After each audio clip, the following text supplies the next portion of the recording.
Pour cette petite capsule-là, ici, aujourd'hui, je vais vous montrer vraiment les bases de la DJI Remote, la RC+. Donc, important de savoir que cette manette-là est avec plusieurs drones, mais dans le cas de cette vidéo-là, ça va être vraiment par rapport au DJI iGrass, qui est la série agriculture, donc le T25, le T50, le T40, et probablement tous les prochains iGrass vont avoir la même manette, du moins similaire. Donc, on va commencer aujourd'hui vraiment par un peu vous montrer la première ouverture, si on veut, donc tous les petits détails à setuper pour être sûr que votre journée d'opération soit utile. Donc, bien sûr, on a le bouton ici On. Quand on voit que c'est déjà allumé, ça veut dire qu'il y a simplement à veille. Donc, si on pèse une fois, on va pouvoir arriver directement sur le menu. Ou sinon, c'est comme le drone, une fois court, une fois long. Puis, on va voir les lumières allumées. Donc, ce qui est intéressant avec cette manette-là, évidemment, c'est qu'on a notre niveau de batterie ici. Donc, on a deux batteries dans cette manette-là. Donc, une batterie interne, une batterie externe qui est la WB37. Donc, ça, c'est vraiment intéressant pour faire des opérations toute la journée sans devoir arrêter de charger la manette. Donc, une fois qu'on est là-dessus, la première étape, c'est évidemment de connecter le Wi-Fi. Si vous ne le faites pas, vous allez quand même pouvoir ouvrir l'application DJI Grass, mais vous allez avoir ce problème-là ici, Network Disconnected. Puis ce qui est plate avec ça, c'est que, bon, vous pouvez tout de même opérer le drone si votre compte DJI est déjà connecté, mais impossible de débloquer des zones, Fly Zone par exemple, ou de loguer vos heures de vol à vous dans votre équipe et dans votre profil à vous. Donc, je vous conseille toujours d'aller dans le Wi-Fi. Donc, vous pouvez soit cliquer sur le petit onglet Wi-Fi ici ou passer par la méthode classique. Donc, on va dans les réglages de la manette. Donc là, on arrive dans les réglages comme n'importe quel appareil, que ce soit une manette ou pas, network.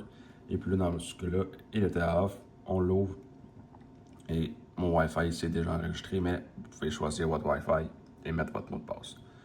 Donc une fois que ça c'est connecté, on peut officiellement commencer nos opérations.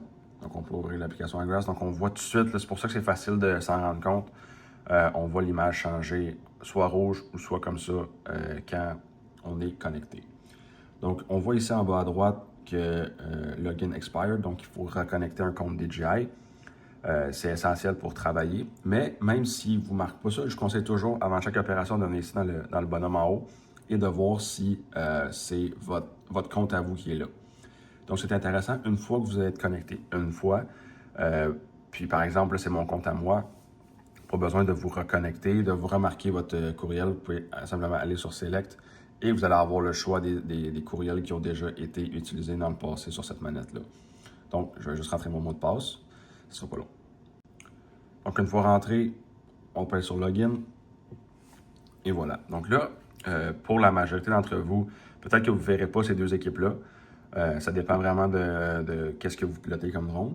Dans mon cas ici, je suis attitré à deux équipes qui se trouvent à être l'équipe A et l'équipe B. Ce qui est intéressant avec ça, c'est que tout dépendant, bon, si on veut suivre les heures de vol à certains endroits, ça peut être intéressant. Donc, j'ai décidé d'être dans l'équipe A ici. Ce que ça va changer, c'est tout simplement avec qui vous êtes, où est-ce que les logs vont s'enregistrer. Puis aussi, si jamais il y a des drones attitrés à certaines équipes, ben ça va être difficile de sélectionner le drone que vous utilisez si vous êtes dans la mauvaise équipe. Donc, une fois que ça c'est fait, on peut recliquer ici et vous allez pouvoir voir votre profil. Si vous êtes un pilote, vous allez pouvoir voir vos stats depuis toujours. Donc, ça, c'est depuis l'année dernière avec ces drones-là. Et à tout moment, là, si jamais vous voyez que, finalement, je suis dans l'équipe B, vous pouvez ici, dans My iGrass Team, vous pouvez venir ici et switcher pour l'équipe de votre choix. Donc, par exemple, finalement, je veux piloter dans la B aujourd'hui, je vais dans la B. Donc, c'est juste pour garder les logs de vol dans la bonne équipe et pour faire le cumul à la fin de la saison à la bonne place. Donc, ensuite de ça, on fait Begin et puis on est officiellement prêt à travailler. Donc, voilà pour la petite introduction de cette manette-là. Donc, ça, c'est vraiment pour les connectiques, pour être sûr de travailler à la bonne place, on va dans la manette, et surtout se connecter, dans le fond, à votre compte DJI. Ce qui est vraiment important, c'est qu'un jour, quand on va venir ici dans Aircraft, puis Flight Protection, Unlock GeoZone, donc dans ces parties-là, c'est vraiment, vraiment important de le faire comme il faut parce que quand on débloque des zones DJI sur l'ordinateur, c'est attitré avec votre compte DJI à vous. Donc, par exemple, vous le débloquez pour le drone. Si, je je peux prendre mon courriel à moi, mon compte DJI, puis utiliser votre autorisation que vous avez demandé à DJI la veille ou même des fois des semaines avant, là. Donc, c'est vraiment important de garder ça, d'avoir la rigueur de changer à chaque fois.